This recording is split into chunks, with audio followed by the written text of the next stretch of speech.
Check this out. Even the most skilled drivers in the world had problems navigating the Detroit streets. Bumpy, still bumpy.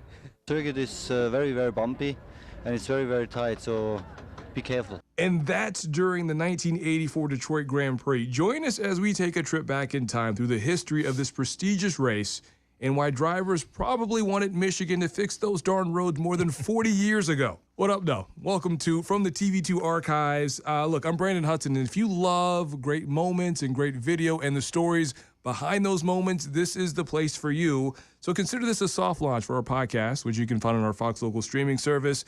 Now, for this episode, we are taking a trip back in time through the history of the Detroit Grand Prix, and which, by the way, is May 30th through June 1st in downtown Detroit, the second year returning to downtown Detroit. So join me on this fantastic voyage are my Fox 2 colleague, John Schull, F1 aficionado. Yeah, I'll say motorsport aficionado. Motorsport aficionado, yes. okay. Formula And Rena Shanneman.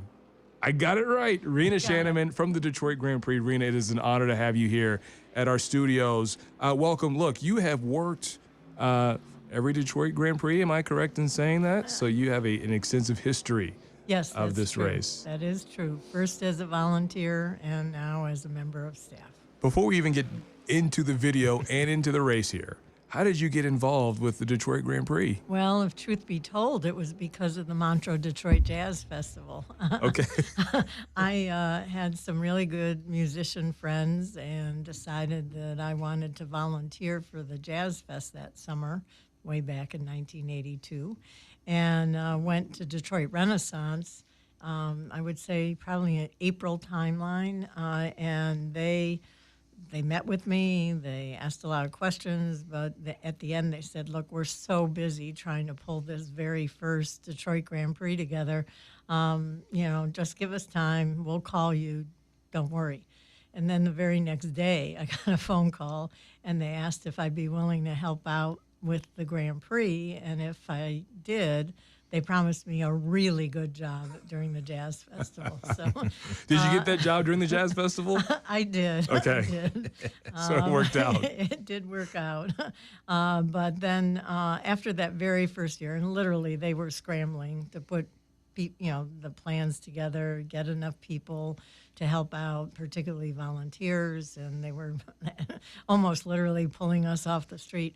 But there was a real disparity in the way the volunteers were treated. Some were treated like guests, and others, were not. It was not very pleasant. I worked in the lower level of the Hart Plaza and never saw a race car the entire weekend.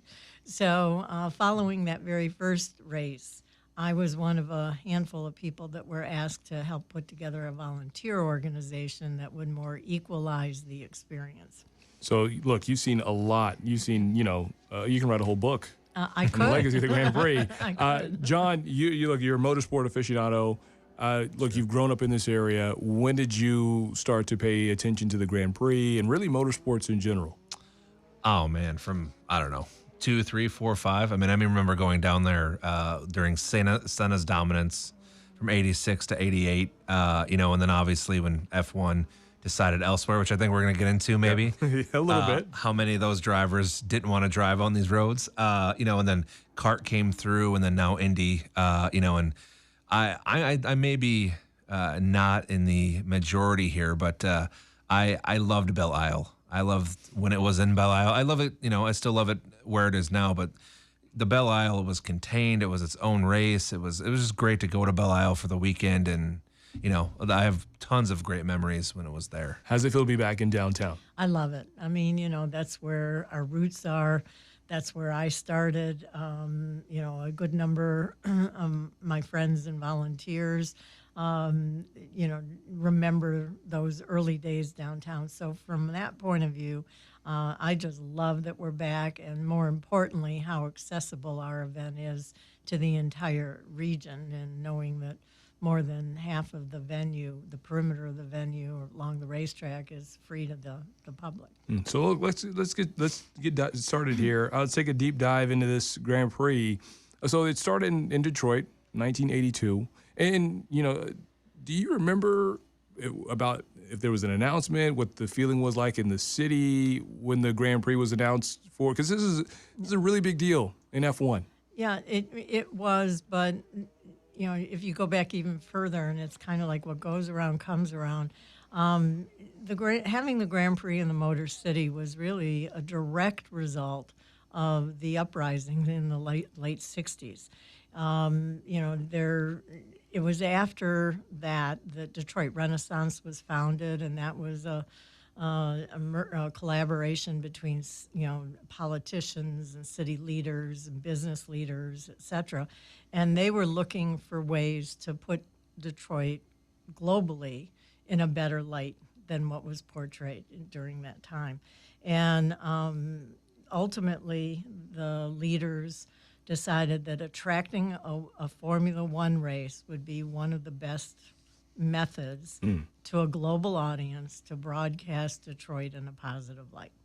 And so, for sure, there was a lot of excitement about when they finally were able to secure that agreement.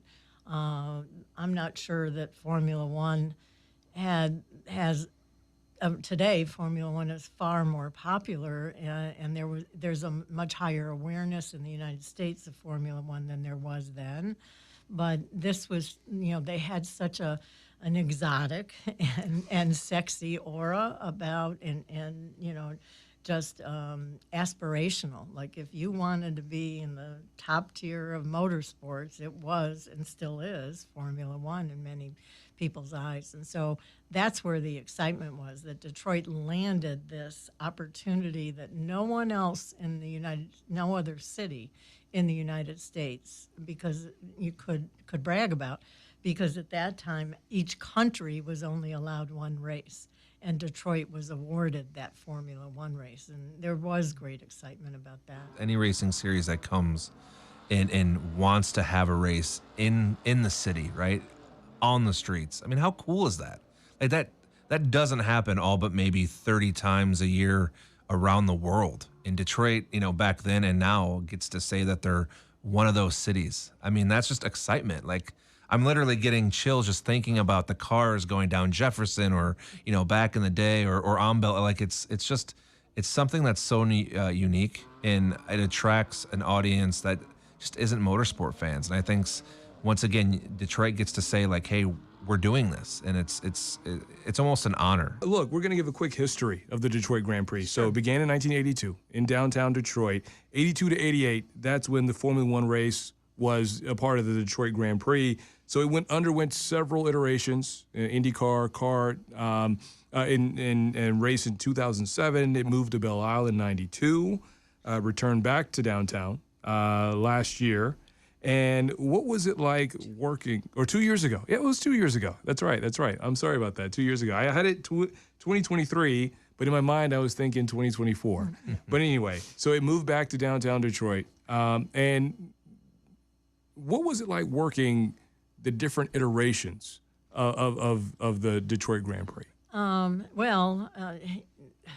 The original downtown race, there were not only the racers that were complaining about the condition of the streets and the small paddock area and that kind of thing, but a lot of the local businesses, a lot of the local residents ultimately were concerned because of business disruption in the downtown streets.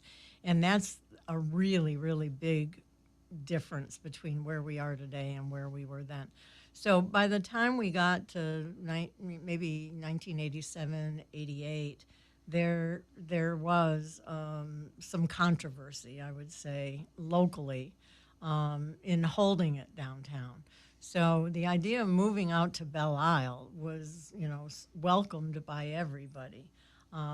Formula One at the time was insistent that we build permanent garages for them. And it was really, as they were, starting up the summit of where they are today. And it was in part, I think Belle Isle was looked at originally because of that demand for the garages, because there certainly was no space to do that downtown. And ultimately, whatever was proposed, they chose to move on. But still, the idea of racing on Belle Isle seemed like an attractive idea, and that park-like setting, more of a what you would think of as a road course as a racetrack. So the move to Belle Isle, I think, was perceived to solve a lot of challenges. But once we did that, we went through a period of time where it seemed like it rained every year, and and either the sewer system backed up, or I remember one year, and I can't even tell you what year it was. It was like the second coming of Noah. We had rain for the entire weekend, and the paddock area, which was on grass at that time, all the transporters just sunk. And that's when I think the perception of racing on Belle Isle changed. And, that's frankly when the race left in 2001. It was because the competitors didn't feel that it was, an adequate, appropriate place for them to be housed. So then obviously by the time, Mr. Penske and team looked at returning to Belle Isle, there had to have been, some improvements made. Yeah, so the inaugural runner was John Watson.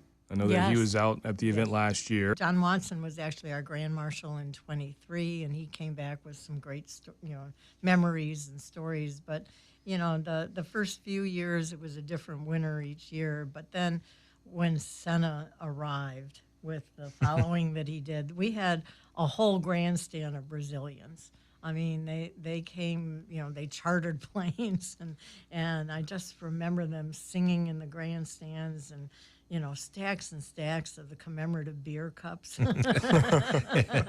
it's kind of like a soccer gathering, yeah. Yeah, it was. That was the feel. One of my best memories is the feeling.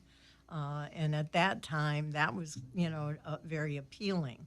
I think IndyCar/kart went through an era where everybody was complaining that there weren't enough Americans in the series. But reality was when the Grand Prix first got started here, part of its appeal and part of its sexiness was the fact that people, would come from all around the world to go to the races in addition to the people that were participating. And I clearly remember being in the Renaissance Center at a restaurant. It was actually Nemo's when they had a restaurant in the Renaissance Center. And everywhere were different languages being spoken. Every table was a different nationality. And that was, kind of a wonderful thing at that point in time in Detroit. I saw John's eyes light up when you said Nemo's. Do you have any specific memories of Nemo's? Oh, no, I mean, not back then, but I mean, it's, no, not motorsport related. I got you. Hey, look, so we have archive video, really of the 1984 race. So a couple of our, reporters then, they did stories. One of the biggest things that you watch and you take away from that was there was, turn 3 during the qualifying round. It was described as bumpy. So you had a lot of drivers that crashed. The qualifying round, I think, took 2.5 hours. What do you remember about that race in particular? You've been working there for a couple of years now. Was there a lot of a sense of urgency? Were there a lot of complaints that were being made during that race in particular?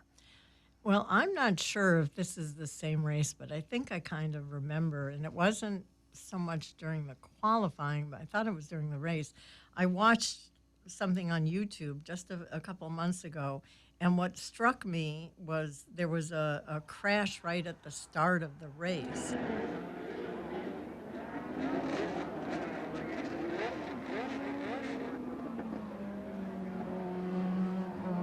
What I remember, and I guess, thinking more from an organizer's point of view than a race fan's point of view or racers, is that we had no spectator fence on the driver's right going into that first turn. So as you can imagine, and don't ask me why, but there were all kinds of photographers, all kinds of people on the riverside with no fence, just block.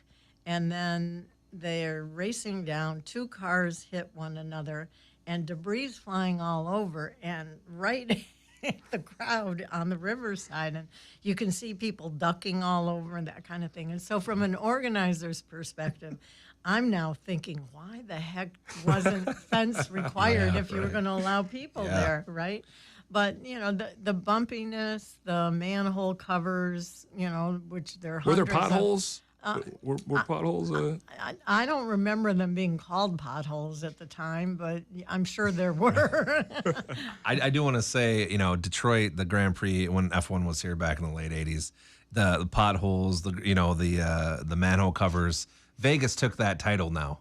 Really? Because they do an F1 race, and their first weekend, a Ferrari driver hit a manhole cover and, you know, ruined his qualifier or practice session, I think it was. And then they fined him, by the way. That's Formula One for you. I don't understand what's going on there, but regardless. But yeah, just speaking real fast about the bumpiness, a world-class driver named Alan Prost, he's famous for just kind of going off on the Detroit roads. But yeah, I couldn't even imagine being there in the mid '80s, and you know the lack of security and safety. Yeah, right? safety. Yeah, sorry, safety that they had. I mean, just man, it's an astonishing fact that no one truly got hurt. I don't think during the Grand Prix weekend. There were a very few number of drivers who finished in this race due to the bumpy roads and the situation. When you have complications like that, when you go into the next year of planning, what are some of the discussions like? Well, I can't speak to what happened in those years in the 80s because, you know, I was involved on the volunteer side and can tell you all about that, but not about, you know, from an organizer's point of view. But I can tell you what we do now, and it's frankly part of the, you know, the culture that we operate in probably. But on Tuesday following the race, so this year, you know, we have sports cars on Saturday, IndyCar on Sunday on June 1st. On June 3rd, we already have a debriefing meeting scheduled that we go for hours just to identify the top line items that we felt needed improvement or that we heard needed improvement. For something like the complaints about the bumpy roads, though, I mean, our course now, we have called them 3 landlords. It's, you know, MDOT owns some of the road, the city of Detroit owns some of the road, and General Motors owns some of the road. So imagine what it would take, you know, back then probably, to get everybody to agree that we needed to, you know, tear up a road and reconstruct it. So thankfully, before we designed, once the track was designed, there was a you know, very close evaluation of what needed to be done to make it race worthy. And every year since, you know, we've gone through that review. But, you know, even the winners of the race, you know, will complain about, you know, the bumpiness. It's a street course. I hear you. It's It's common for a street course. Some would say racers can be a little, you know, critical sometimes. So Yeah, I remember, you know, quite frankly, in 2023, our first race, our biggest critic, the one who spoke the most about it, was the gentleman who won, Alex Palau, who's tearing up the series this year. One of the things that I really loved about looking back at this video, especially from the 84, was seeing the track, and the track was a lot larger. It was 2 miles and some change. Yeah, 2.7. Right. And so you had a part of the video would show the cars driving through the area where the Spirit of Detroit is, and what's now the Coleman A. Young building. And to see like landmarks, and it really felt like it's like what John was saying, like we drive through these areas, and Detroiters drive through these areas almost every day going to work. But for one weekend out of the year, it's turned into an actual race course. When you see the old pictures or videos, does it bring back a sense of nostalgia? Oh, for sure. Yes. What was really unique about that first track was that we had 2 tunnels. It was almost modeled after Monaco in a way, but you know, there's the tunnel underneath Millender Center that they would go through, and then down along Atwater where underneath Hart Plaza. So But yes, the nostalgia of those days of truly, being in the heart of the city. I think the design of the track right now is absolutely wonderful in terms of not impacting local businesses, if anything, drawing people to local businesses. But back then, you really felt like, the sound of the cars were bouncing off of all the buildings. You don't get that same sense necessarily where we race now because it's just Jefferson to the river. So that was fun, and just the crowd size,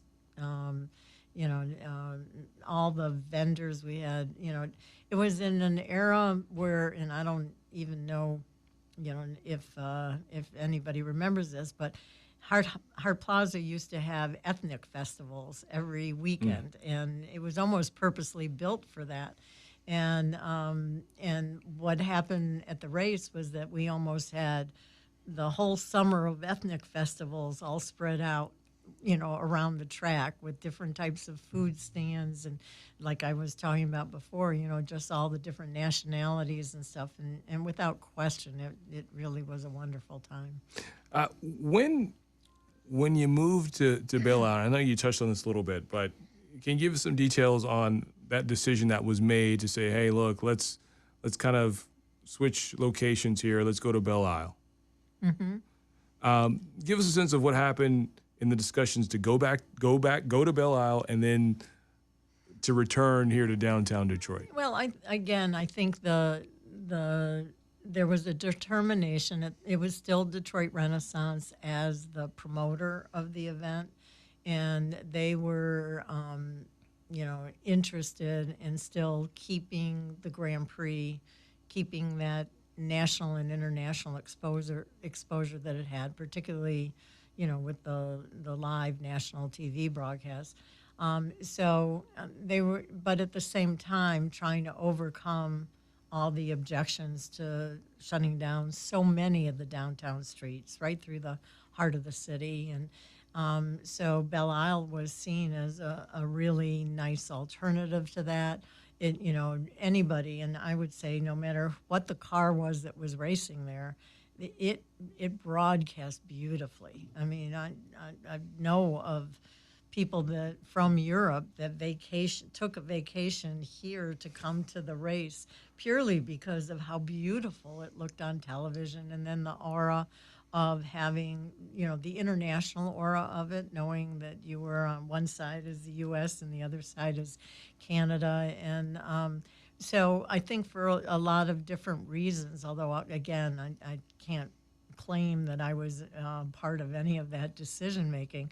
The decision to move to Belle Isle was, number one, to sustain the race, to keep it going, and to have a very, a more traditional road course type environment for the race as compared to downtown.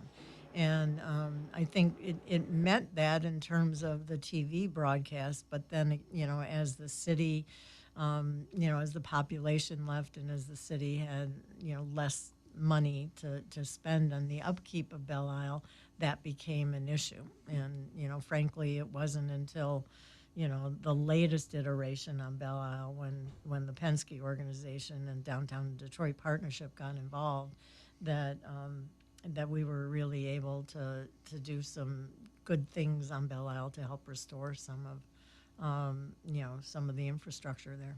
John, you said you loved going to Belle Isle. Yeah. What was it about, spending your weekend down there? Where did you sit? What was a great view for yourself to watch this race or series of races? So I was pretty fortunate. I would say that I was usually always near the start-finish line, which was amazing. One point I want to just say real fast is one of the things that always, and I was a younger person back then, but one thing I didn't really realize till I had gotten a little older was... You're still a young person now. But. Well, I was younger, no matter whether it was kart, Indy, F1, just the international appeal. And I remember running into a couple with my father, actually, who had come here from Spain, because it was the Detroit Grand Prix. And, they had gone to races in Europe. They had gone to races in South America. and they wanted to see the Detroit Grand Prix.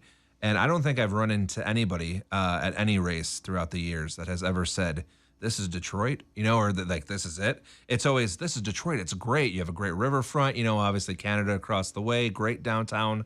So I just wanted to piggyback on what, what she had said. Just it's fantastic just going there and meeting people. And it's not always just motorsport fans. It's just people in general. The reason why Belle Isle was so special to me was because you went to the island.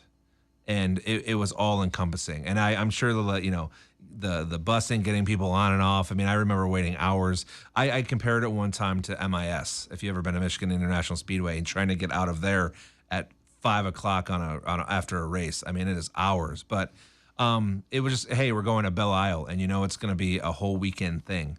But then I see what the city and what the DDP have done now in terms of making the track completely accessible to almost all parts, to anyone that just wants to come and just even get a glance. I mean, that's fantastic. Our legacy on Belle Isle, of course, is that, we invested more than $13 million in that period of 2007 through 2022. We invested more than $13 million in infrastructure, whether it was keeping the Scott Fountain opening, raising money, so there's free admission to the aquarium, the bridge that you talk about, working with Tom Goris and his foundation to restore all the lights on the bridge.